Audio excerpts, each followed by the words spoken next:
Hey guys, it's Adam aka Dari Bros. Today we are reviewing the Wabash B-7 class 060 by Hallmark Models. These models were imported in 1977, built by Dongjin. Only 200 of these models were made. Now this is a little different from the other previous videos I've made. Everything previously has been post 1985 about. This is a 1977 piece, and with that there are some differences that I will point out here.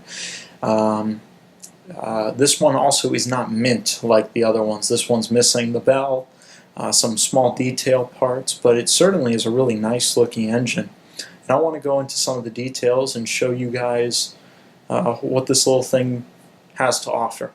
Now, you can see how nicely detailed this model is. For 1977, this would have been a top-notch model, and it still is today. Of course, get that bell back on there and you'd really have a great model. Now you can see the sloped inward cylinders, and you can see the rods, how there's no valve gear assembly. It's an inside valve assembly, which I think is really neat. Something different from some of my other little switcher engines.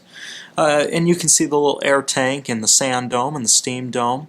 And it appears actually that there are two sand domes. You have one here and one back here, right behind the cab.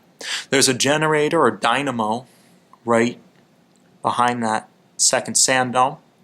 And you can see there isn't any turret or anything on this model. There is a air compressor right there, a single stage compressor. And you can see the Wabash style headlight. That actually is a special style. They're very different from most of their headlights. And of course you can see the marker light assemblies.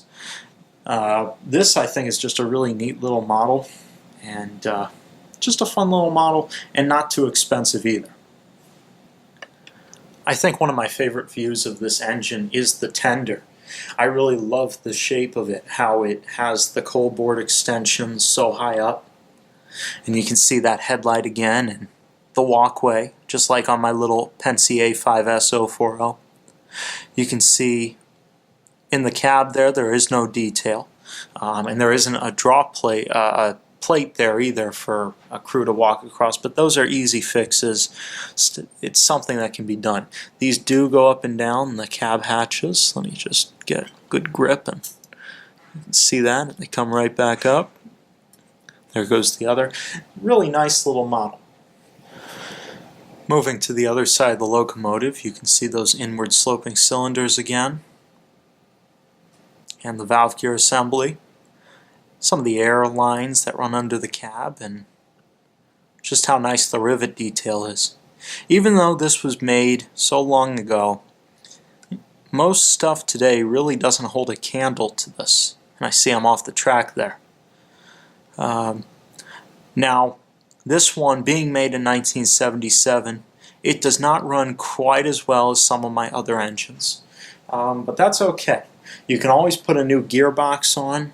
A new gearbox will cost anywhere from $40 to $60, and an installation, a good installation, can run you a little more unless you have the tools and knowledge on how to do it.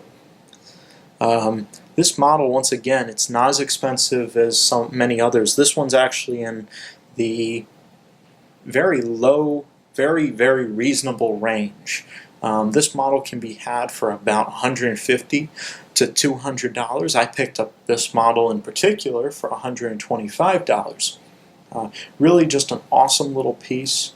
Again, it doesn't run quite as well as some of my newer ones, but that's okay and to be expected from a model of this age.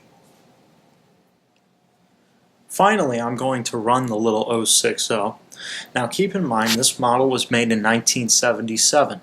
This model does not run as well as some of my later models, and in fact it doesn't even run as well as some of my models from around the 70s. Dongjin was not normally known for their running qualities. I have a 1976 model which will be in a later video, and that model is phenomenal and it runs beautifully with no modifications, but this is a different animal. So let's focus on this engine for now and let's run it.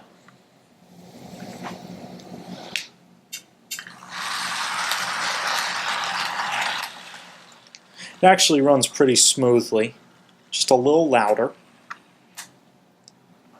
Let's run it back forward. Let's hope it goes.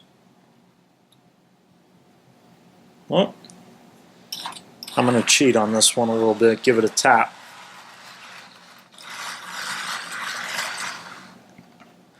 Now, if I were to install DCC and get this thing painted, I could get it to run much smoother. Put a Keep Alive in and that kind of stuff. It would run much smoother. This kind of model is certainly something I would recommend for your first-time brass buyer. I believe it to be a good model that will hold the value. And although nothing like maybe a Key Imports or a Sam Hongza built piece, these still are wonderful pieces. Missy Hall, who is the founder of Hallmark Models, was a wonderful lady, as I've been told. I never met her, unfortunately. She has a book. I'd like to read it someday. I unfortunately haven't been able to get a copy of it. But I think this is just a wonderful model. You can really see the quality in the research she put in.